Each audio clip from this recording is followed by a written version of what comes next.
Welcome to Midlife Matters, where we celebrate women's wisdom and wit. I'm Georgianne Lucia, your host, and I'm delighted to introduce today's guest, Bonnie Symansky. Bonnie is an educator, a video producer, a conservationist, and has done many, many other things in her varied past. So welcome, Bonnie. We're delighted to have you. Thank you. I'm happy to be here. Great. Just to get started, you've earned 2 advanced degrees. You've worked in profit and nonprofit organizations. You served as a school librarian for 20 years. A lot of versatility there. And I do see threads of how you've built on things, of course. So we're going to share that with our viewers.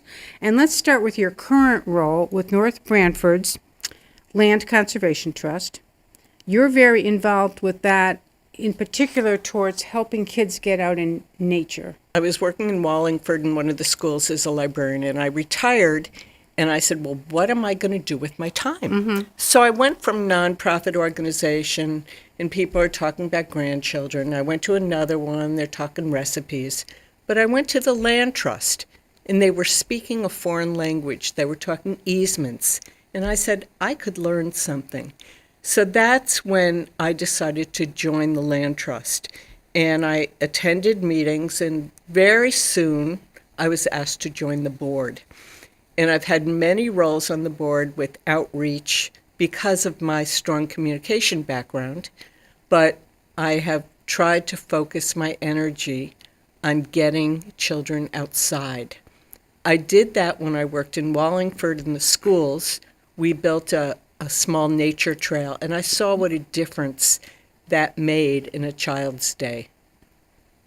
Yes, I would imagine with so much time kids are spending on their devices that there's not as much of a pull to be outdoors as perhaps previous generations, so that the benefits of learning through nature, with nature, aren't necessarily afforded the way, maybe you and I experienced it. Tell us about some of the programs that you've sponsored. Like you just recently told me you kicked off a season with a bear hunt. I did. There's a book by Rosen. It's called Going on a Bear Hunt. What a beautiful day. I'm not scared. And I took children on a new trail. They were with their parents. Mm-hmm. They were young. On a new trail to kick off the summer reading program, which had to do with adventure. Also, we'll be working with the 6th grade Girl Scouts. There's a trail behind Totoket Valley Elementary School, and it's perfect. And I'm interested in setting up an outdoor classroom. So I've been in touch with the superintendent and the director of curriculum and the teachers, and I'm in the process of doing that.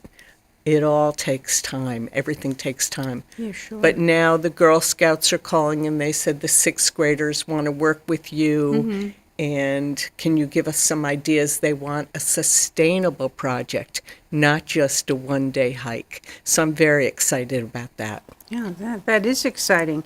As an educator, what ideas do you have, working theories, et cetera, about how nature helps promote maybe a different type of learning than, say, reading or certainly being on a device? The actual sensory being out, seeing, hearing, smelling.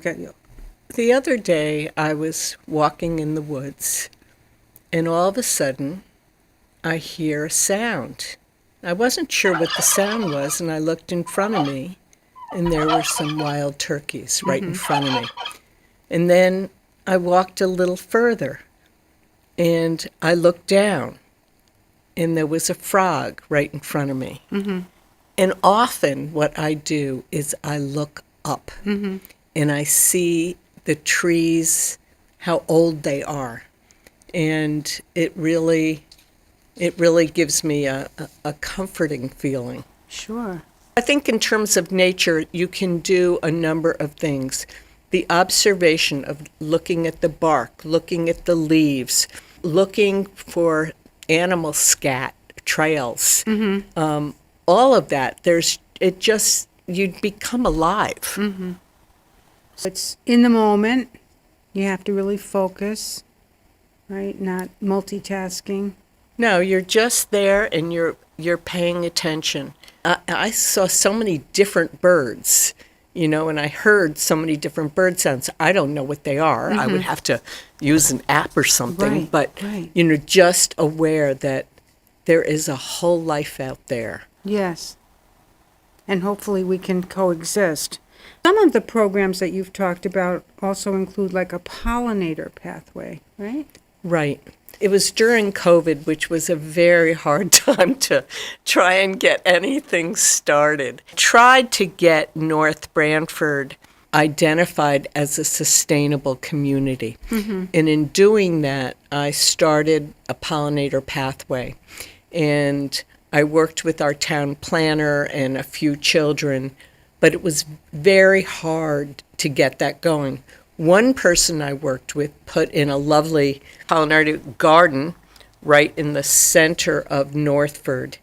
And then she got so into it, she's gotten certified by the Xerxes Society, which has to do with insects and things like that. And she speaks all over the place, and she's very excited. So, I see the signs all over. I see the flowers. Our town gives out free seeds so that people can attract pollinators. Wonderful. And you had something with sunflower packets, correct? Right. The town was looking for an identity, so that had to do with economic development. At Auger Farms, which is a wonderful farm stand, they offered to put in like rows and rows of sunflowers, and it really attracts people to the town. And then once people are in the town, maybe they'll go out for pizza, who knows? Okay. So it's what the development of a small town is about, getting an identity. Absolutely. And I know that part of your background with North Branford was that you had produced a video promoting the town. Yeah, so tell us a little bit about that. So what happened is I went to the person who was in charge of economic development. And I was thinking of saying to him, it would be great to have a calendar or something with the trails on them. And maybe the Shoreline Chamber could fund it. And I was just kind of bouncing around ideas. And he said, I looked you up. I know what your background is. And I have a much better idea for you. Okay. And I went, okay. Yeah. And he said, we need a promotional video to attract businesses to the town. And I said, well, I haven't done that in years. And he said, yeah, but you're smart. I know you'll be able to do it. So I produced a little 4-minute promotional video that's on the town website still. It kind of gives an overview of the town. And for the viewers who are not familiar with North Branford, it started off as very much a rural community, correct, with a lot of farms? It still has a lot of farm. In fact, my husband's parents were chicken farmers, and when they retired and were moving to Florida, they said to the sons, we have to move to Florida for our health, and we're going to sell the farm. And they said, you're going to sell the farm to us. Okay, So wonderful. we live on the chicken farm, and when I got married, we had chickens, and I was known as the egg lady. Okay. Well, I can certainly relate to that. We have an egg lady in our family, so Okay. that's great. Our daughter's out in a rural area. Tell us about other things that you think contributed to the fact that you were named as the Shoreline Chamber of Commerce a Woman of Excellence in Arts and Science. In arts. In arts? Okay. I was very honored to receive that citation. Ann Nyberg was the one who had presented it in the Shoreline Chamber, and I was really surprised. And they did it because the video that I had produced had made a difference. And I Okay. think when you make a difference, people recognize it. And I worked very hard on it. The only problem with the video is that the people have changed jobs. And you said that people have changed jobs, like, There's okay, a of new course. town manager, Yeah. new town planner, people who are in positions in Right. the town. There's new people. Okay, so about how long ago did you make that video? A few years ago. Yeah, okay. Well, things do change pretty Right. quickly, and I shared with you, I do some human resources work with municipalities, and I see a lot of the issues of prosperous towns, small towns, towns that have different identities, and the change of leadership and how that can impact. The thing about the location of the town being between 91 and 95, and what people like about the town, and you got to see the wineries, and you got to experience, Right. get a feel for the town. Right. It didn't tell you any more than give you a feel. It's like Okay. an appetizer. Nice. So I could see where it wouldn't be dated, really, in terms of, again, you say the players have changed, but the culture of the town and what it offers endure. Right. Yeah, that's terrific. In your school librarian days, so you had 20 years. Okay, at Sure an did. elementary school, correct? Was it at the same elementary school? It was. Oh, okay. And how did any work with nature interact with your programs at that time? I'm interested in nature and I'm interested in arts. Okay. So the two things, I tried to bring two things in. And in terms of nature, one of the moms was a landscape architect. Okay. And she contacted somebody from DEEP, the Department of Environmental EEEP. right, protection. Yeah. Right. And it's a little piece of land outside the library. And they walked that land, and I walked with them, and we put in a nature trail. And we had children name the trail and design the sign for the trail. And I remember taking kindergartners out there and showing them a red cedar. And I'd say, do you think the tree grows like that? They'd say, oh, no. I think a bear came and scratched that tree, because that's what a red cedar kind of looks Yeah. like.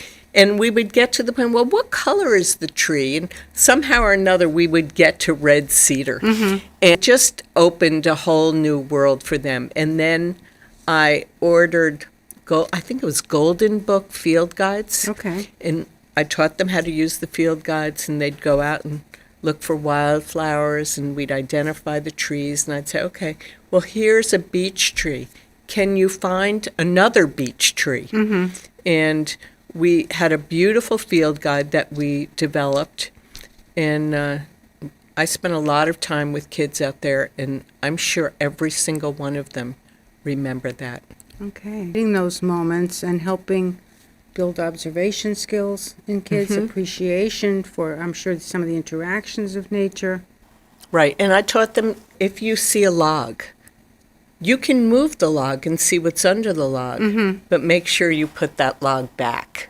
The forest doesn't belong to you. You are a visitor. So before you put your hand on a tree, look to make sure there's no red ants or insects where you're going to put your hand.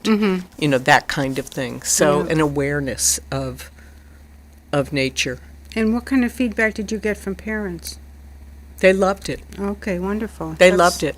I got a grant from the National Endowment for the Humanities for these large art prints, and I would work with students on their observational skills. So Washington crossing the Delaware, I would say, what's happening with the weather? Look at the sky. What's happening with the weather? How many horses can you count? What's the difference between people, because they wore different caps depending on where they were from. So that's what I focused on a lot, was observational skills. Okay. Which we can all benefit from continuing to do that. So prior to becoming a librarian, there were a number of things that you did. I think your Equal Rights to the Sun was one of your first video experiences. Is that correct? That is. It launched a number of other opportunities. I went to Emerson College, and I was living in Boston. I was going for my graduate degree, and I had to do a project.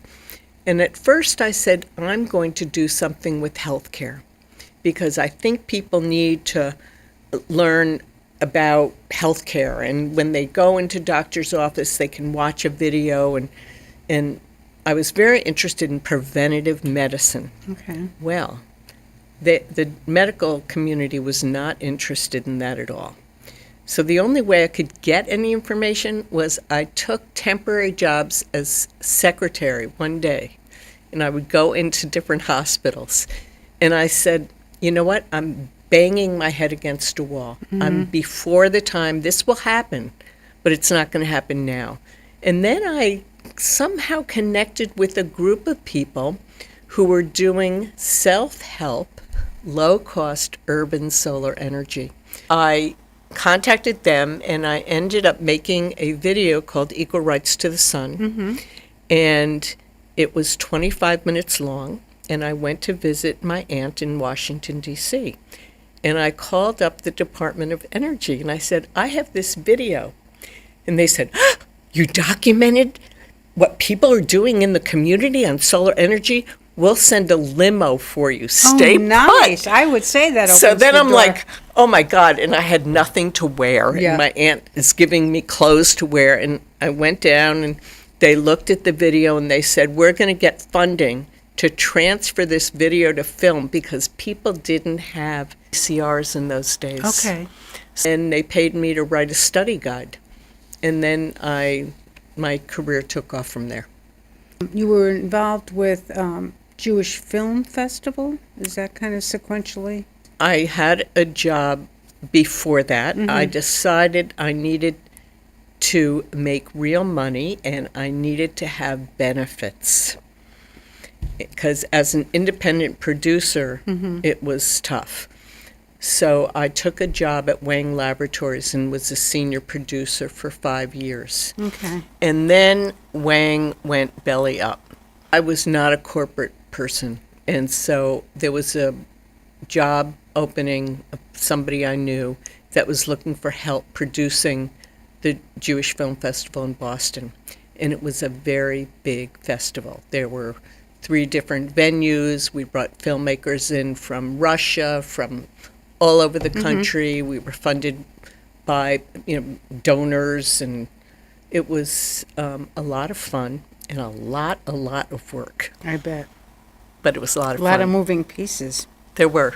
Prior to becoming a librarian, you had to go back to school after having gotten an advanced degree and become a librarian, right? So what's your recollection of what that was like to go back to school midlife? I mean, it sounds like you're a lifelong learner, but still, that's a formal program. A lot of the courses I took for media were accepted in the school library media program. So I only had to get the educational credits, and I was very fortunate that my husband was a professor at Central, so I got to go pretty much for free. And I just loved learning. Yes. It wasn't hard for me. And he said to me, just please don't go for your doctorate. He said, I had such a hard time. Okay. Please don't do that. All right. You have an informal doctorate and other things. I've got so, an yeah. MLS, and Okay. I have. This is a show for women, and women can be our greatest role models, confidants, supporters. You've mentioned to me the impact your mom had on you, so tell us a little bit about your mom and the skills that, and key life lessons you learned from her. Unfortunately, my mom was very sick. From the age of 3, she had breast cancer, and then it spread. And she felt that she needed to teach me everything she could teach me while she was alive. She taught me how to make hospital corners on beds, and when I wanted a party, I had to scrub the floor on my hands and knees. She was not easy, but she also was an artist. She painted in oils, and she taught me how to draw a vase and how to, draw a table, different things. And one time, I was very little. We were sitting on the couch. My legs didn't go to the end of the couch, they were sticking straight out. And she had a tiny book on Chagall. She said, this is a very famous artist, and he also did stained glass. And she said, I have been an artist my whole life, and I always wanted to learn stained glass, and I never did. And it's one of my regrets. So years later, I think it was the year 2000, I went to Israel, and I saw those Chagall windows that were in the book. And I came back, and I cried. Yeah, I cried because yeah. I was so moved. And I signed up at the Guilford Arts Center, and I've been doing stained glass as a hobby ever since. Back to the observational skills. I love the way the light goes through the different colors of glass. Mm-hmm. And I sit in my living room and I stare out and I say, this is so nice. You know, Right. I'm proud of it. And it's my way, in a weird way, of speaking with my mom. Oh, I don't think that's weird at all. I think it's beautiful. Well, she was a very special person, Mm-hmm. and she, you know, how she ended up saying, I'm not going to deal with my illness. I'm going to make sure I teach my daughter, like in second grade, I had to knit a sweater. Mm-hmm. She was tough. Looking back, she Yeah. did the right thing. And you're wearing a necklace made of glass that you made yourself, correct? I did. I went to Corning, New York. I took a Rhodes Scholar 5-day trip and did glass blowing, which is not easy. Okay. And you have these big furnaces. You have this heavy metal. You have to pick up the glass and turn in these fireplaces, and it can drip and it can crash and it can fall. And I was using a lamp. You know, Okay. it's smaller, like a Bunsen burner, but each one of these beads is, you know, Something you made. I made it, Wonderful. and it worked. What advice would you give your younger self? Maybe at different life stages or Well, you know, I always feel that we're walking along a road and we come to a fork and there's a choice. And it's okay to make the wrong choice. okay. And I felt every time I made the wrong choice, I was pretty hard on myself. But the thing is, you learn so much from making the wrong choices as well. So don't give up. If you have something you want to do, go for it. What's the worst that can happen? You know, go for it. Excellent. I'm sure that has guided you through many different choices that you've made. And do you have a favorite quote or mantra? I do and I don't. Okay. I can't, it's not in my head. All right. Well, certainly lifelong learning, not being afraid to do different things. To some extent, following your talents and skills and interests. It was not easy as a 14-year-old girl losing a mother. And my father was not there. So I pretty much raised myself. And my father would not pay for me to go to college. He didn't think girls should go to college. Okay. I've worked hard to do it on my own. I never accepted no for an answer, and I think that's I think that's your mantra. I think so. Certainly one of them. Maybe. This has been delightful. Thank you for sharing all your stories and your journey, your current activities. Congratulations again on being a woman of excellence. And tune in to hear other fascinating women on future segments of Midlife Matters. I'm Georgianne Lucier, your host, and thank you for joining us.